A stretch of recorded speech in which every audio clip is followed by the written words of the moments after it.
Siaran PERS. Terima rekor muri, dosen FPB Unika Atma Jaya soroti kesehatan mental masyarakat selama pandemi COVID-19. Salah satu dosen Fakultas Pendidikan dan Bahasa Universitas Katolik Indonesia Unika Atma Jaya, Dominikus David Raksel Yondi Situmorang, S. PD, MPD, MC, CT, CPS, CBNLP, dalam menyoroti kesehatan masyarakat selama pandemi dengan teori yang diciptakannya sendiri. Melalui pencapaian besar ini yang menghantarkannya mendapat penghargaan dari Museum Rekor Indonesia, MURI, pada tanggal 14 Maret tahun 2022. Permasalahan kesehatan mental telah menjadi masalah kesehatan yang belum terselesaikan di tengah-tengah masyarakat, terlebih di masa pandemi COVID-19, permasalahan kesehatan jiwa akan semakin berat untuk diselesaikan. Dampak dari pandemi COVID-19 ini tidak hanya terhadap kesehatan fisik saja, namun juga berdampak terhadap kesehatan jiwa dari jutaan orang, baik yang terpapar langsung oleh virus maupun pada orang yang tidak terpapar. Dikutip dari laman Kemkes, Dirjen Pencegahan dan Pengendalian Penyakit, Kemenkes Dr. Maksi Rein Rondonuwu mengatakan saat ini masyarakat masih berjuang mengendalikan penyebaran virus COVID-19, tapi di sisi lain telah menyebar perasaan kecemasan, ketakutan, tekanan mental akibat dari isolasi, pembatasan jarak fisik dan hubungan sosial, serta ketidakpastian. Kondisi ini mendorong salah satu dosen Fakultas Pendidikan dan Bahasa Universitas Katolik Indonesia Unika Atma Jaya, Dominikus David Raksel Yondi Situmorang, S.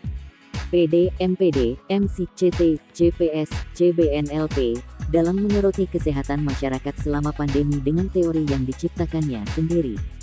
Melalui pencapaian besar ini yang menghantarkannya mendapat penghargaan dari Museum Rekor Indonesia, MURI, pada tanggal 14 Maret tahun 2022.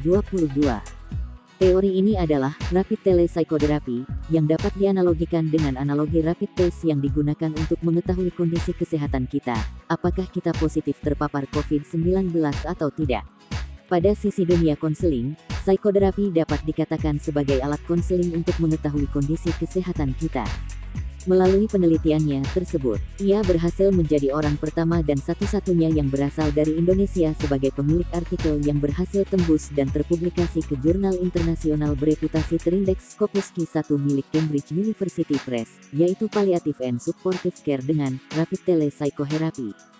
Pencapaian ini dapat dikatakan sebagai pencapaian yang sangat membanggakan karena teori psikoterapi ini umumnya dikerjakan, disusun oleh seorang doktor atau bahkan yang sudah bergelar profesor.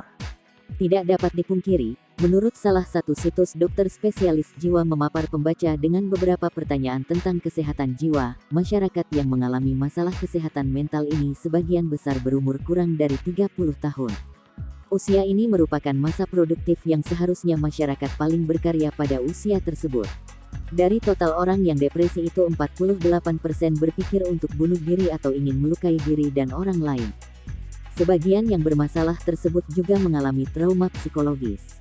Didorong hal tersebut, Dominikus David Raksel mengembangkan teori miliknya dengan mengkombinasikan antara media jarak jauh yang digunakan dalam mengatasi trauma seseorang, seperti video call, dapat digunakan sebagai alat untuk telekonseling atau telepsychotherapy.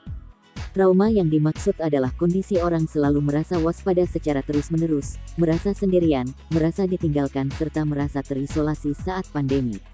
Bahkan, kondisi di mana kecemasan dan ketakutan akibat PHK, penghasilan menurun, ada yang usahanya gulung tikar dan bahkan berakibat sampai kenaiknya angka perceraian di sejumlah wilayah meningkat menjadi perhatian khusus padanya. Uniknya, dosen tetap program studi bimbingan dan konseling ini menggunakan kolaborasi apik dari bidang seni seperti musik yang digunakan sebagai konseling sebagai salah satu treatment yang diberikan. Pemanfaatan kecintaan seseorang terhadap musik dapat menjadi terapi yang sama dengan replika konseling yang sebenarnya. Metode ini dinamakan music counseling atau music therapy. Biasanya musik yang digunakan adalah tipe musik yang easy listening untuk menenangkan proses konseling yang dilakukan. Konseling dengan menggunakan musik ini digunakan sembari proses menanyakan beberapa pertanyaan teknik mendasar yang terdiri dari dua jenis, yakni scaling question dan miracle question. Pertanyaan-pertanyaan ini secara tidak sadar akan memicu seseorang untuk memikirkan solusinya dan bertindak, jelas Raksel terkait isi teori psikoterapi yang dibuatnya. Penggunaan teknik musik ini dapat digunakan oleh seseorang dengan mengganti lirik dari lagu yang disukai dengan lirik yang dapat memotivasi dirinya ketika sedang merasa cemas. Bapak Raksel juga menjelaskan bahwa lirik motivasi ini dapat digunakan secara berulang secara mandiri. Lirik yang diciptakan juga dapat diubah secara independen, sehingga apabila musik terapi ini berhasil, seseorang tidak perlu mencari tenaga-tenaga profesional secara terus-menerus.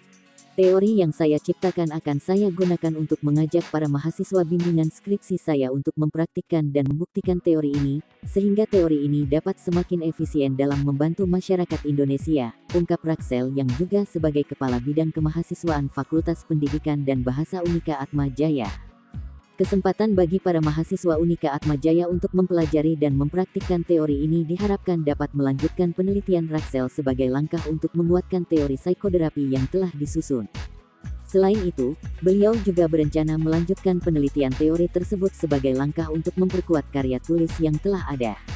Menariknya, ia juga menerima penghargaan dalam dunia internasional, yakni menjadi orang pertama dan satu-satunya orang yang berasal dari Indonesia yang menjadi advisory board di jurnal internasional terindeks Scopus Q1 milik Elsevier, yaitu Helion Psychology.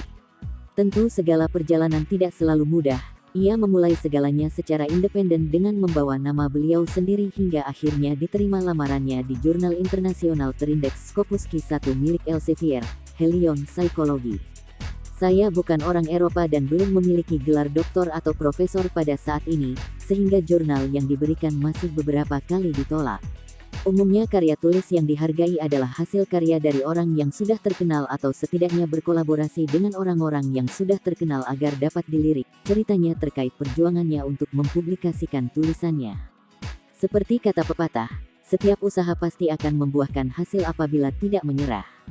Perjuangan beliau untuk mempublikasikan hasil karya tulisnya akhirnya terwujudkan pada tanggal 17 Agustus tahun 2021, bertepatan pada Hari Kemerdekaan Indonesia.